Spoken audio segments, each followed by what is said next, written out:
बहुत समय पहले हिमालय की ऊंची पहाड़ियों में बसा हुआ एक समृद्ध राज्य था। इस राज्य में एक राजकुमार रहता था जिसका नाम अर्णव था। अर्णव के बारे में सभी जानते थे कि वह न केवल बेहद बुद्धिमान था बल्कि साहसिक भी था। हालांकि उसकी एक परेशानी थी। वह महल में कैद जैसा महसूस करता था क्योंकि उसे कभी भी राज्य से बाहर जाने की अनुमति नहीं मिलती थी। वह हमेशा अपने भाग्य से नाराज रहता था, यह सोचते हुए कि क्यों उसे एक आरामदायक महल में बंद रहना पड़ता है जबकि उसे दुनिया को जानने और बड़े साहसिक कार्यों में शामिल होने की लालसा थी। राजमहल में उसके साथ उसके कुछ प्यारे दोस्त थे। विक्रम, जो राज्य के सबसे बहादुर और कुशल सेनापति थे, और ईशान, जो एक महान विद्वान था।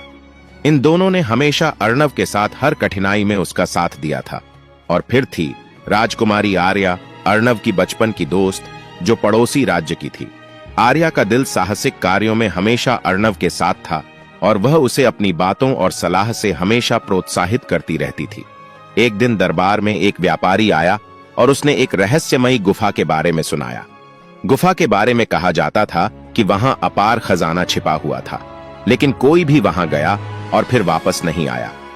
यह कहानी अर्णव के दिल में एक नई उम्मीद और उत्सुकता जगा गई। उसे लगा कि यह अवसर उसके जीवन का सबसे बड़ा साहसिक कार्य हो सकता है। अर्णव ने अपने दोस्तों विक्रम, ईशान और राजकुमारी आर्या को इस खजाने की खोज पर जाने के लिए राजी किया। आर्या ने कहा, तुम अकेले क्यों जाओ, हम सब तुम्हारे साथ हैं। विक्रम और ईशान भी तैयार हो गए और चारों ने गुपचुप तरीके से महल छोड़ने का फैसला किया। उनका उद्देश्य केवल खजाना प्राप्त करना नहीं था बल्कि राज्य को समृद्ध और खुशहाल बनाना था। विक्रम ने अपनी तलवारों को जांचा, ईशान ने अपने मस्तिष्क की सारी सूझबूझ तैयार की और आर्या ने अपनी धनुष बाण को साथ लिया। उन्होंने अपनी यात्रा की शुरुआत की। रास्ता बहुत कठिन था, लेकिन अर्णव के मन में एक दृढ़ संकल्प था। रास्ते में उन्हें जंगलों के बीच से गुजरना पड़ा और कई बार वे भटकने भी लगे। एक दिन जब वे एक घने जंगल से गुजर रहे थे, अचानक एक विशाल अजगर उनके सामने आ गया। उसकी आंखें आग की तरह जल रही थीं और उसके शरीर से एक डरावनी गंध आ रही थी। विक्रम ने कहा, इससे लड़ने का समय आ गया है। विक्रम ने अपनी तलवार खींची और अजगर से लड़ने के लिए झपटा। आर्या ने अपने धनुष से एक तीर छोड़ा, लेकिन अजगर ने उसे जल्दी से काट दिया। ईशान ने कहा, हम इसका सामना मिलकर करेंगे। ईशान ने एक मशाल जलाकर उसे अजगर की आंखों में लहराते हुए दिखाया, जिससे वह उलझन में आ गया। विक्रम ने फिर अपनी पूरी ताकत लगाकर अजगर को परास्त कर दिया। यह उनकी साहसिकता का पहला कदम था। गुफा के पास पहुंचने पर एक शिलालेख दिखाई दिया जिस पर लिखा था, साहसी आगे बढ़ें, स्वार्थी यहीं रुकें। यह शिलालेख उनके लिए एक चेतावनी थी। उन्हें एहसास हुआ कि गुफा केवल एक खजाना नहीं बल्कि एक बड़ा रहस्य भी छिपाए हुए थी। अर्णव ने एक गहरी सांस ली और कहा, हम सब साथ हैं, हम आगे बढ़ेंगे। जब वे गुफा में प्रवेश करते हैं तो एक विशाल हॉल के अंदर पहुंचे जहां एक बूढ़ा साधु बैठा हुआ था। साधु ने कहा, यह गुफा साधारण नहीं है, यहां खजाना पाने के लिए 3 परीक्षाएं पूरी करनी होंगी। अर्णव और उसके दोस्तों ने एक दूसरे को देखा और बिना किसी डर के उन्होंने कहा, हम तैयार हैं। पहली परीक्षा, साधु ने उन्हें एक विशाल खाई दिखाई जिसमें 3 भयानक राक्षस पहरा दे रहे थे। राक्षसों को देखकर विक्रम ने अपनी तलवार तान ली और कहा, मैं इनसे लड़ूंगा।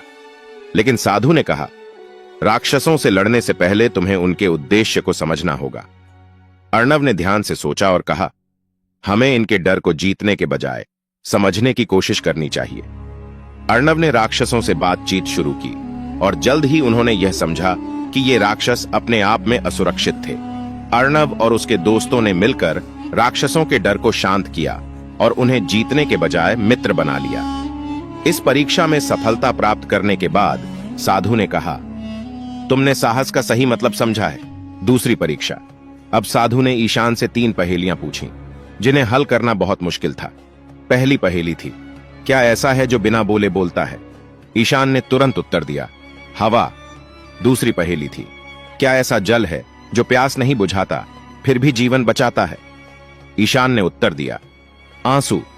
तीसरी और आखिरी पहेली थी, क्या ऐसा है जो जितना बांटोगे उतना बढ़ेगा?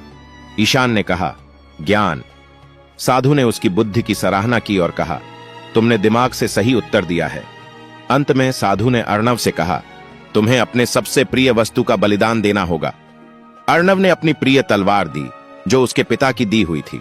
विक्रम ने भी अपनी सबसे मूल्यवान चीज, उसकी बहादुरी को बलिदान किया, और आर्या ने अपने दिल की एक भाग को अर्णव के लिए छोड़ दिया। साधु ने उन्हें देखा और कहा, तुमने सही बलिदान दिया है, अब तुम खजाना पा सकते हो। अर्णव और उसके दोस्तों ने खजाना प्राप्त किया। यह खजाना सोने, रत्नों और प्राचीन ग्रंथों से भरा हुआ था, लेकिन असली खजाना यह था कि वे इस यात्रा से एक बेहतर इंसान बनकर लौटे थे। अर्णव और उसके दोस्तों ने खजाने से राज्य लौटने के बाद राज्य को समृद्ध कर दिया। अर्णव ने अपने लोगों को यह सिखाया कि साहस, बुद्धि और बलिदान से ही सच्ची सफलता मिलती है, और सबसे महत्वपूर्ण बात, जो आपस में प्रेम और सहयोग से रहते हैं वे किसी भी बाधा को पार कर सकते हैं। अर्णव और आर्या का विवाह हुआ और दोनों ने राज्य को एक नई दिशा दी।